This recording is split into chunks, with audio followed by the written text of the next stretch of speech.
बिस्मिल्लाहिर्रहमानिर्रहीम। अस्सलामु अलैकुम स्टूडेंट्स, आप फर्स्ट ईयर मैथमेटिक्स का लेक्चर नंबर 14 देख रहे हैं। आज के लेक्चर से हम चैप्टर नंबर 2 शुरू कर रहे हैं, जिसका नाम है सेट्स, फंक्शंस एंड ग्रुप्स। तो सबसे पहले देखते हैं कि सेट क्या होता है। A set is a well defined collection of distinct objects. Set एक कलेक्शन होती है, दो कंडीशंस हैं कि एक वो वेल डिफाइंड हो कलेक्शन और दूसरी जो ऑब्जेक्ट्स हैं उस कलेक्शन में वो डिस्टिंक्ट हों। वेल डिफाइंड से मुराद है कि हम जानते हों कि कौन से एलिमेंट्स कलेक्शन में हैं और कौन से नहीं हैं, हम श्योर हों। और डिस्टिंक्ट से मुराद है मुनफरिद, मुख्तलिफ, यानी एलिमेंट्स जो हैं वो मुख्तलिफ हों, रेपिटिशन अलाउ नहीं होती सेट में। तो ये एग्जांपल्स एक दो लिखी हैं मैंने कि x is equal to collection of all vowels of the English alphabets. अब देखें सबसे पहले ये जो कलेक्शन है क्या ये वेल डिफाइंड है कि इंग्लिश अल्फ़ाबेट्स सब जानते हैं कि कौन से हैं, ABC जो हम 26 अल्फ़ाबेट्स हैं उनमें से वावल्स क्या होते हैं वो भी हम जानते हैं। तो हम श्योर हैं कि हमने सेट में कौन सी चीज़ें डालनी हैं, A, E, I, O और U, ये वावल्स हैं और ये डिस्टिंक्ट हैं, देखें कोई रिपीट नहीं हो रहा, तो इसलिए ये जो कलेक्शन है ये सेट है। एक और कलेक्शन है, a collection of 3 beautiful colours.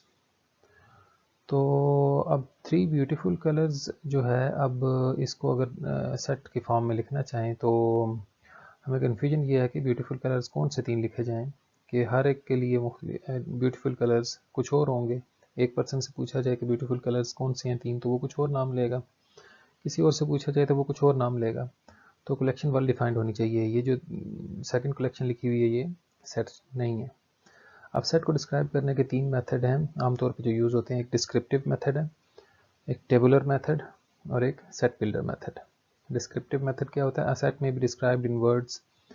For example, the set A of first 5 natural numbers, यानी पहले 5 जो नेचुरल नंबर्स हैं उनका सेट। इस तरह से डिस्क्रिप्टिव फॉर्म में भी लिखा जा सकता है। टेबुलर फॉर्म होता है, अ सेट में be described bye listing it's elements with in brackets separated by commas, यानी उसके एलिमेंट्स के ना ऐसे लिस्ट कर दिया जाए, लिख दिया जाए कॉमर्स के साथ और इनक्लोज कर दिया जाए ब्रैकेट्स के साथ, ब्रेसेस के साथ। तो ये दूसरा मेथड है इसको लिखने का। ये वही सेट है, देखिए first 5 natural numbers, first 5 natural numbers यही होते हैं ना। और फिर सेट बिल्डर फॉर्म भी होती है एक कि अ सेट में be described bye स्टेटिंग a property of its elements, यानी ये इन इसमें कौन से एलिमेंट्स आ रहे हैं, उनकी क्या खासियत है। यानी एलिमेंट्स इसको पढ़ते हैं सच दैट, ये जो बार है P of x holds, P of x एक प्रॉपर्टी होगी कोई, जैसे यही सेट है, इसको अगर सेट बिल्डर फॉर्म में लिखें तो एक्स इसके एलिमेंट्स को डिनोट कर रहा है।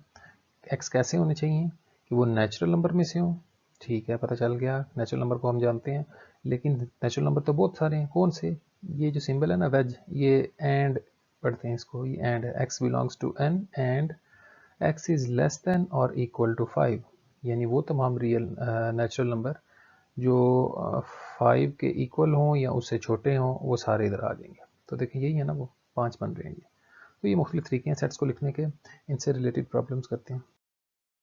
तो देखें एक्सरसाइज 2.1, क्वेश्चन नंबर 1 में कह रहा है right the following sets in set builder notation.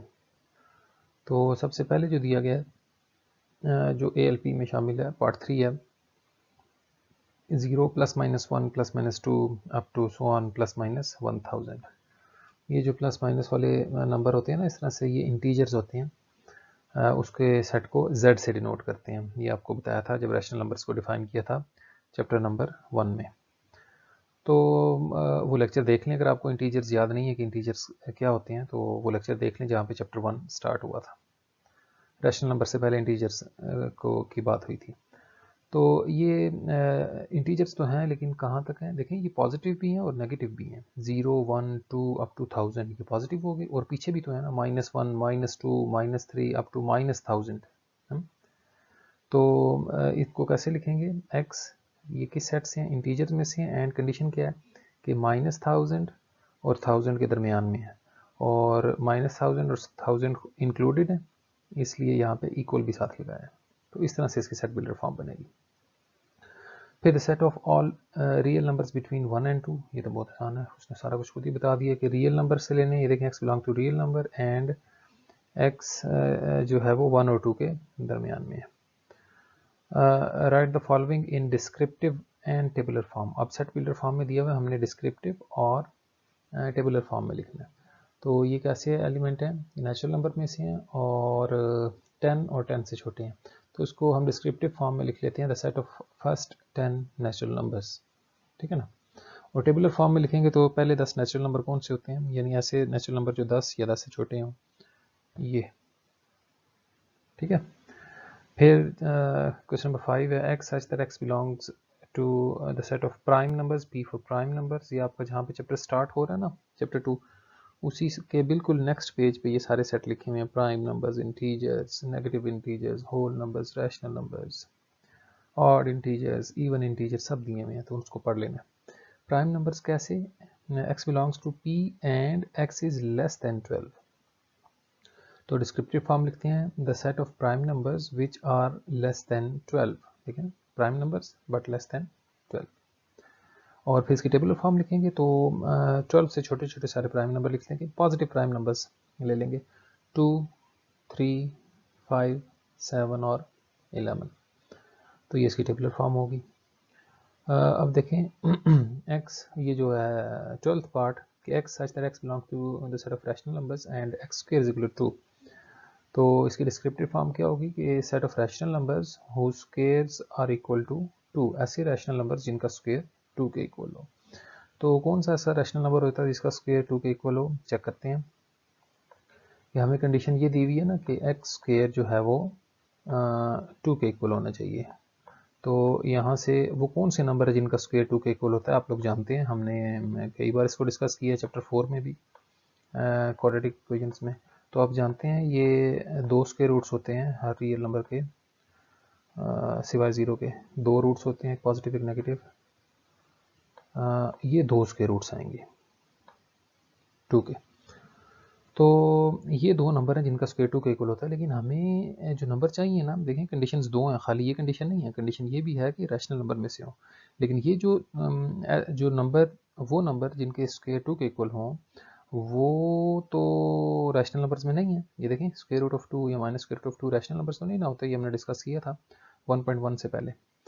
तो इसका मतलब है टेबुलर फॉर्म जब इसकी लिखेंगे तो वो एम्प्टी सेट आएगा कि ऐसा कोई भी रैशनल नंबर नहीं है कि जिसका स्क्वायर 2 के इक्वल हो। तो इसके कुछ पार्ट हैं, पार्ट 6, 9 और 16, ये आपके होमवर्क में है।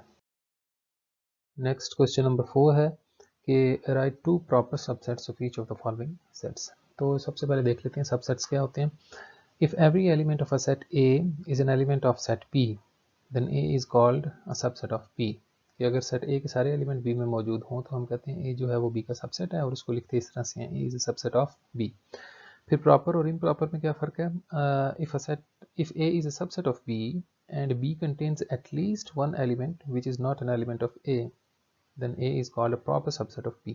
यानी A B का सबसेट हो लेकिन B में कम से कम एक एलिमेंट ऐसा हो जो A में ना हो, तो फिर हम कहते हैं A is a proper subset of B, और इसको यूँ लिखते हैं, इसके नीचे लाइन नहीं होती, इसकी जो नोटेशन है। और इम्प्रॉपर सबसेट कौन से होते हैं, A is a subset of B and A is equal to B। A B के का सबसेट भी हो और ए बी के इक्वल भी हो, then A is said to be an improper subset of B, और उसको ये नीचे लाइन लगा के रिप्रेजेंट करते हैं। तो ये जो अगर दो सेट्स इक्वल हो, ज़ाहिर है दोनों एक दूसरे के सबसेट होंगे ना, कि ए के सारे एलिमेंट बी में होंगे, तो सबसेट की डेफिनेशन को तो फुलफिल कर रहा है ये। तो देखिए हमें 2 प्रॉपर सबसेट्स चाहिए इन सेट्स के, यानी प्रॉपर सबसेट्स याद है ना कि ए के सारे एलिमेंट बी में हो लेकिन बी में कोई इजाफी एलिमेंट हो एक्स्ट्रा जो ए में ना हो। तो ये सेट है, इसके 2 प्रॉपर सबसेट्स लिखने हैं, तो मैंने एक ये सबसेट लिख दिया और एक ये लिख दिया। अब देखें क्या ये इसके सबसेट्स हैं। ये वाला इसका सबसेट है कि इसके सारे एलिमेंट इस सेट में मौजूद हैं, ठीक है। फिर इस सेट में कम से कम एक एलिमेंट ऐसा है जो इसमें नहीं है, वो सी है।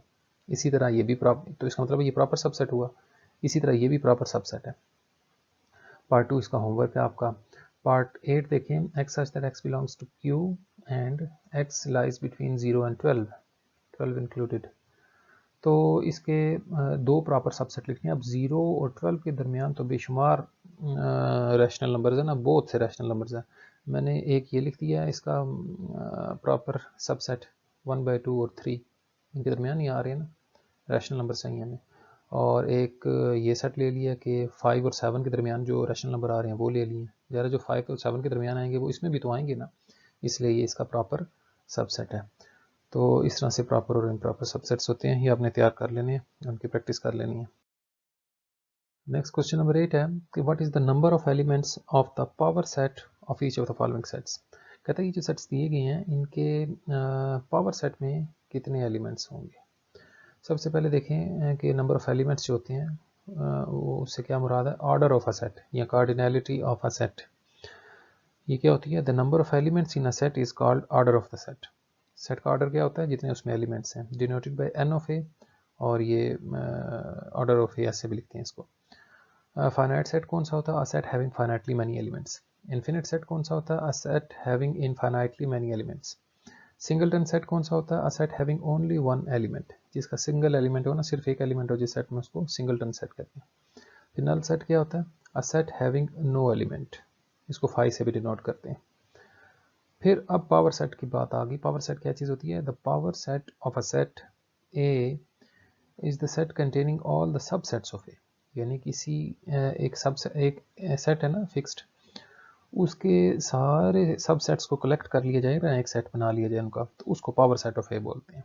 उसमें एलिमेंट्स कितने होते हैं, उसको पी ऑफ ए से डिनोट करते हैं। If the order of A is N, अगर सेट ए में एन एलिमेंट हैं, then order of P of A यानी पावर सेट ऑफ ए में कितने एलिमेंट होंगे, 2⁻n। इसी फार्मूले से हम ये अपना क्वेश्चन सॉल्व करेंगे। हमसे पूछ रहा है कि ये जो सेट दिए गए हैं इनके पावर सेट में कितने एलिमेंट होंगे, तो इस फार्मूले से निकलेंगे। n क्या चीज़ है, एक एलिमेंट। तो हमें क्वेश्चन में पहले ये एक सेट दिया गया, ये देखें। अब इसमें आपने कंफ्यूज नहीं होना, ये देखें 1, 2, 3, ये इस सेट ए में 3 एलिमेंट्स हैं, एन ऑफ ए इज 3। तो number of elements in power set of A कितने होंगे, 2⁻n, यानी जितने भी ए में एलिमेंट थे ना वो 2 की पावर में लिख लेनी है। तो 2 पावर 3 यानी 8, इसके 8 पॉसिबल सबसेट्स बन सकते हैं।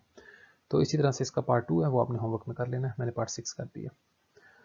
फिर क्वेश्चन नंबर 9 है, write down the power set of each of the following sets. तो इसके दो पार्ट्स थे, 2 और 4, यहाँ पे मैंने 2 किया। ये सेट ए मैंने इसका नाम रख दिया, इसमें 4 एलिमेंट्स हैं, प्लस, माइनस, मल्टीप्लाई और डिवाइड। देन अब पावर सेट ऑफ ए लिखना, पावर सेट ऑफ ए से मुराद थी set of all subsets of A, यानी ए के जितने भी सबसेट्स बन सकते हैं। लेकिन सबसे पहले एम्प्टी सेट, ये हर सेट का सबसेट होता है। फिर ये सिंगलटन, इसके जो सबसेट्स हैं वो लिख लेते हैं, यानी एक एक एलिमेंट वाले, प्लस, माइनस, मल्टीप्लाई और डिवाइड। अब दो दो एलिमेंट्स वाले, पहले प्लस का पेयर बनाते हैं माइनस के साथ, फिर प्लस का पेयर बनाते हैं मल्टीप्लाई के साथ, फिर प्लस का पेयर बनाते हैं डिवाइड के साथ। ये देखें, प्लस का माइनस के साथ, प्लस का मल्टीप्लाई के साथ, प्लस का डिवाइड के साथ। फिर माइनस का बनाते हैं माइनस का मल्टीप्लाई के साथ और माइनस का डिवाइड के साथ। ये देखें, ये दो आ गए। फिर मल्टीप्लाई का डिवाइड के साथ। तो ये दो दो एलिमेंट वाले सेट पूरे हो गए। अच्छा, सेट में तरतीब से फ़र्क नहीं पड़ता, आप अगर ये लिखें ना, ये प्लस माइनस है और एक माइनस प्लस लिखें तो ये एक ही चीज़ है, ये एक सेट है, ये दो नहीं है, तो इसलिए इसको दोबारा नहीं लिखना। अब 3 एलिमेंट्स वाले लिखते हैं। पहले प्लस माइनस को मल्टीप्लाई के साथ लिखते हैं, ये देखें। फिर प्लस माइनस को डिवाइड के साथ लिखते हैं, ये देखें। फिर प्लस मल्टीप्लाई और डिवाइड लिखा, ये। फिर माइनस मल्टीप्लाई और डिवाइड, ये लिखा। 3 एलिमेंट वाले सेट हो गए। और आखिर में 4 एलिमेंट वाला एक सेट, ये, इसको इम्प्रॉपर सबसेट बोलते हैं। ये वाला जो है ना, डेफिनेशन अभी हमने पढ़ी ना, कि ये देखें, ये वाला जो है इसका सबसेट भी है, यानी इसके सारे एलिमेंट इस सेट में मौजूद हैं, लेकिन इस सेट में कोई एक्स्ट्रा एलिमेंट नहीं है जो इसमें ना हो, तो यानी ये प्रॉपर नहीं है, इम्प्रॉपर सबसेट है ये आखिरी वाला। तो इसका पार्ट 4 जो है वो आपके लिए होमवर्क है। तो लास्ट क्वेश्चन देखिए आज का, question number 10, which pair of sets are equivalent and which of them are also equal. अब इक्वल सेट्स कौन से होते हैं, 2 sets A and B are equal if and only if they have exactly the same elements. दो sets equal होंगे अगर उनमें exactly एक जैसे एलिमेंट हों। जैसे ये सेट लिखा हुआ है ना, 1 2 3, एक और सेट लिखा हुआ है यहाँ पे सी, जिसमें लिखा हो 2 3 1, 3 एलिमेंट, तो ये दोनों सेट इक्वल होंगे, तरतीब से फ़र्क नहीं पड़ता। इक्वलेंट सेट्स कौन से होते हैं, 2 sets A and B are equivalent, इसको इक्वलेंट लिखें, if and only if a 1-to-1 correspondence can be establish between them. और इसकी नोटेशन क्या है, A is equivalent to B, ऐसे लिखते हैं। तो इक्वलेंट सेट 1-to-1 कॉरेस्पॉन्डेंस क्या होती है, जो फाइनाइट सेट्स हैं उनमें तो आसान है कि सेट्स इक्वलेंट तब होंगे जब उनके नंबर ऑफ एलिमेंट्स दोनों में सेम हो, ऑर्डर सेम होगा सेट का। जो इन्फिनिट सेट्स हैं उनमें हमें कॉरेस्पॉन्डेंस डेवलप करनी पड़ती है, उसके बगैर समझ नहीं आती। तो देखें इनमें चेक करते हैं। पहले सेट हमें दिया हुआ है पार्ट 1 में ए और बी दो सेट दिए में, और हमसे पूछ रहा है क्या ये इक्वलेंट हैं। तो देखिए इनकी पेयरिंग की जा सकती है ना। फर्स्ट एलिमेंट का पेयर बनेगा 1 के साथ, बी का पेयर बन सकता है 2 के साथ, और सी का पेयर बन गया 3 के साथ। इसके सब एलिमेंट्स की पेयरिंग होगी ना इसके साथ, यूनिक एलिमेंट के साथ, तो इसको कहते हैं 1 to 1 कॉरेस्पॉन्डेंस। ये डेवलप होगी, इसका मतलब है सेट ए और बी आपस में इक्वलेंट है। इनमें नंबर ऑफ एलिमेंट्स देखें इक्वल है ना, इसमें भी 3 एलिमेंट्स हैं, इसमें भी 3 एलिमेंट्स हैं, तो ये इक्वलेंट है। मजीद उसने से पूछा है कि क्या ये इक्वल भी हैं, तो ये दोनों सेट्स इक्वल नहीं है। ये इक्वलेंट तो हैं, ये देखें ऐसे लिखते हैं, इक्वलेंट हैं लेकिन इक्वल नहीं है, क्योंकि इनमें जो एलिमेंट्स हैं वो डिफरेंट हैं। हाँ, उनकी तादाद सेम है, एक जैसी है, इसलिए ये इक्वलेंट है। पार्ट 7 आपका होमवर्क है, सॉरी ये इकट्ठा हो गया, मेरे ख्याल पार्ट 8 है।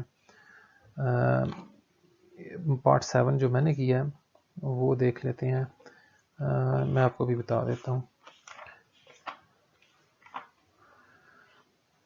जी, ये पार्ट 6 आपका होमवर्क है और 7 मैंने किया है, ये 6 है।